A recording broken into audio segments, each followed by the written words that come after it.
can peel it off. So that's good kindling? Yep. So if we, oh yeah, that does look like that'd be excellent kindling. Wow. Only you can prevent Rockhill fires.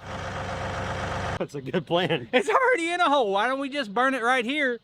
I think it's gonna be a humdinger. We're gonna build a fire like you've never seen. Here we've got the Okie Woodsman, and I lured him here under false pretenses that we were gonna mill lumber, and instead, I've got him in a John Deere tractor pushing brush, and we're gonna fill up a hole and start a fire. I'm the other way. I operate in chaos, but my videos are more organized.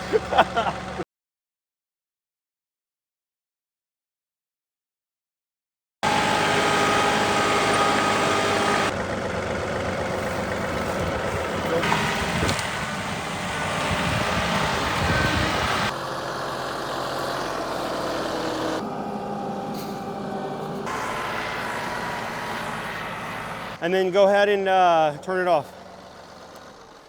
How was that, buddy? Fun. Yeah? Good job.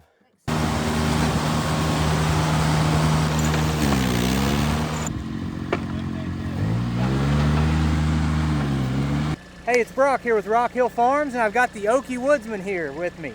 He owns a sawmill, he does firewood, he fells trees, but he's never ran a Woodland Mills sawmill. A little bit more down. Good, good. Good. Awesome. Awesome.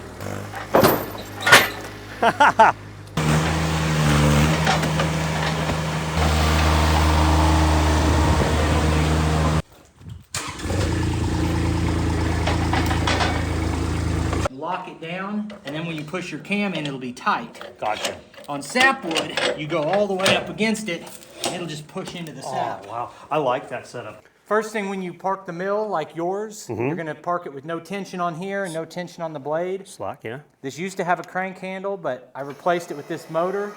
So now I'll turn it on, push up until it comes up Okay. enough that we can open the doors. So that is not a factory Woodland Mills option then? No, I've Okay. contracted with this company. So this is our blade guide. And it's got a push handle on the back. If you go around there and push it out, Okay. that'll let us, oh, there we go. Okay. Like that. Now, Brock, on this right here, have you cleaned this out or blown this out after you milled, or is this? No. That's what it looks like. There's slits right here. Yes. Sawdust, 90% comes out here. I Yeah. hang a bucket on the back side, catches almost all of the sawdust. That's awesome. So on my Frontier, these things cake up. They will literally get sawdust just piled in here. It piles all up in here. And I had to remove my safety slats on mine. If the blade breaks, the blade will shoot straight out. But that right there definitely lets sawdust out much easier. The most sawdust I've ever seen in here is enough you can wipe it off with your finger. I love that these have an aluminum tank too. Yeah. I run it down till it starts to get a little tension, which is like, I call that tension. Okay. And then you go half and one, half, and about the last two and a half takes 2 hands. Okay. And this is almost flush right there. Okay. They say, don't ask me to understand it, but they say Woodland Mills will tell you that's more accurate than putting the torque wrench in here. Yeah. They give you that alternative, but they said this is the way the springs work. You get more accurate by doing that than the torque. Wow, easy. Yeah, this is your fuel shut off. It'll Okay. shut off in 3 minutes if you leave that over. Okay, But then it's at a low idle, and there's your throttle. gotcha. Here's our first cut. Uh-huh. Now we're done. We're going to make a cant. We want it to be 5.5.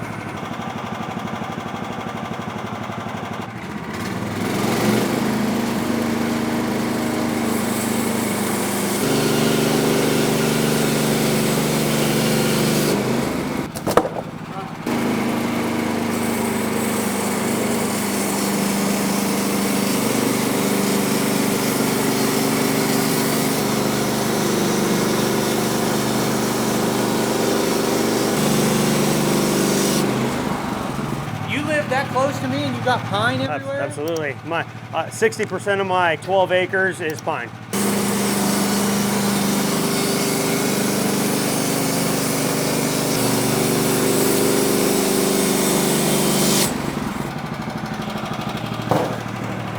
I like this system.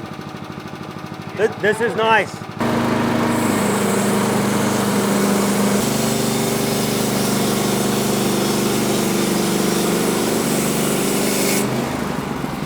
Right now we are about 6 3/8. I think our bucket's getting full. One thing to keep in mind if you're ever milling is you never have the blade running and reversing at the same time. You will blow the band off almost every single time.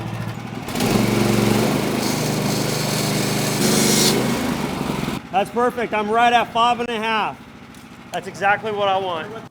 This is a differentiation on Frontier mills as well. You have to basically unbolt this entire bracket to get this plumb. And so I like this because these are welded on here firm, because I've actually had problems, Brock, on mine. Because imagine you have all this plumb. And so imagine now, so let's say you tighten that up and then you adjust this to plumb on a Frontier. What happens is you slam a log up against it, all of a sudden it can start bumping those over. And then you're doing a whole process where these are awesome. That's a great idea. That's fantastic. This first log is the one that's going to take the longest, and it's the one that the learning curve is on, and then all the rest will be good. So Brock, is this the most buildup you've seen? Yeah, there's usually almost nothing. Now there's just a little bit.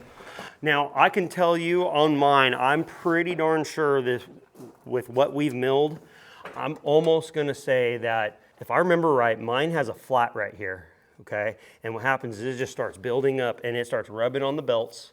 It starts piling up all in here. This, I think as these fall out, as this wood starts vibrating down, I think it'll make its way out better. Of course, you've got to clean it out, but I don't think it'll jam up as quickly. Yeah. Okay, I think I'm happy with that.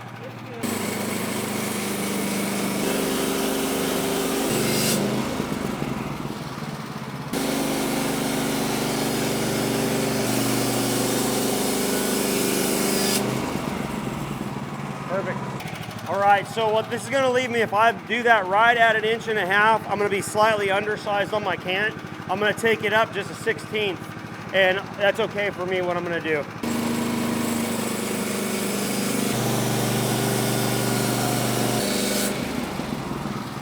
All right, let's go ahead and power this off. We should have a finished 6x6 here. My son and I drove all the way up to Rockhill Farms. He lives in Kansas, I am in Oklahoma. And the idea was to go ahead and shoot some footage on this Woodland Mills mill. And also I needed to get some of my material milled as well.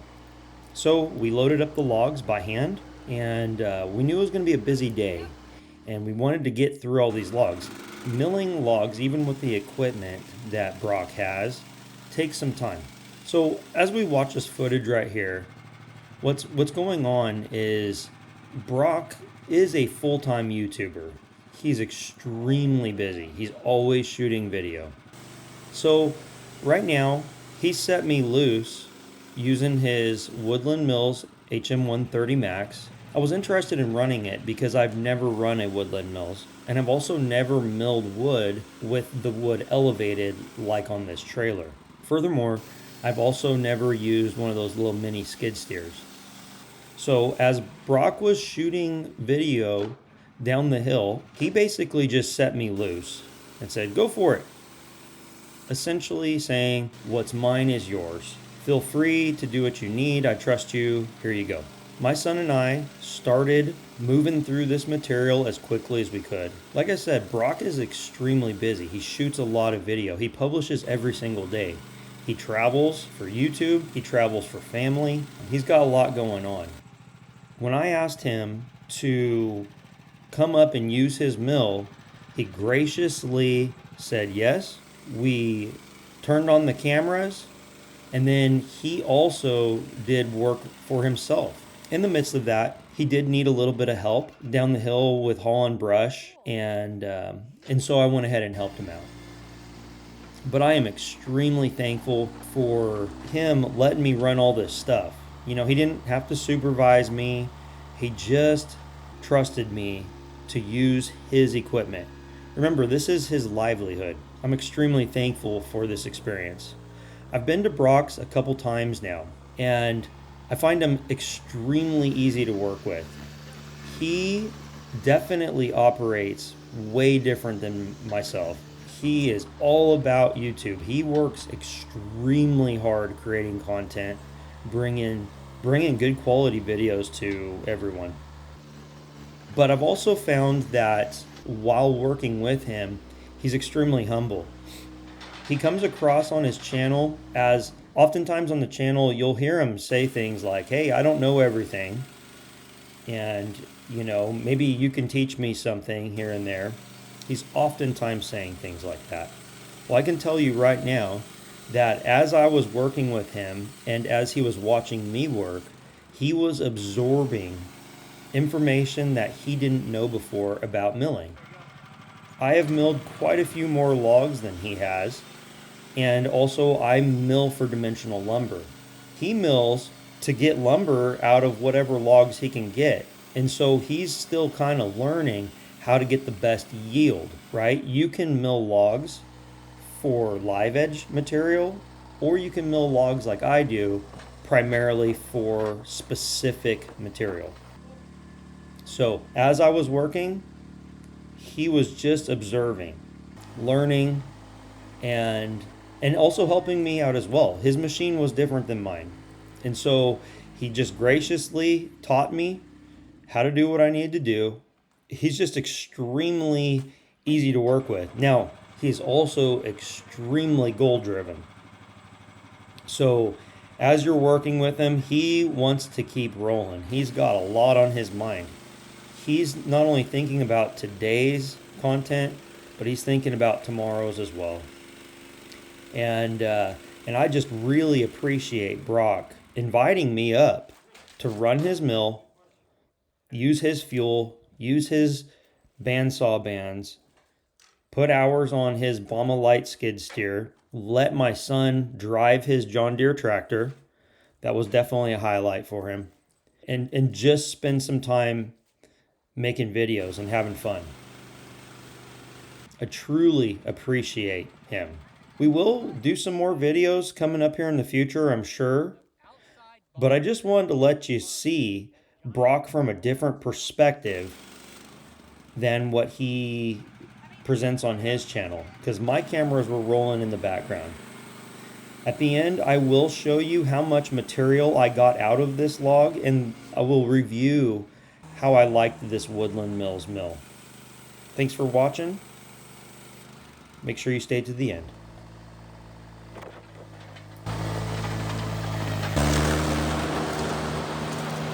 I really appreciate Brock at Rockhill Farms letting me come out here and run his mill. When I purchased my Frontier, Woodland Mills and Frontier were the two options. I gotta say, after running this, I'm extremely impressed with it. I've milled hundreds of logs similar to what I did today on my own mill.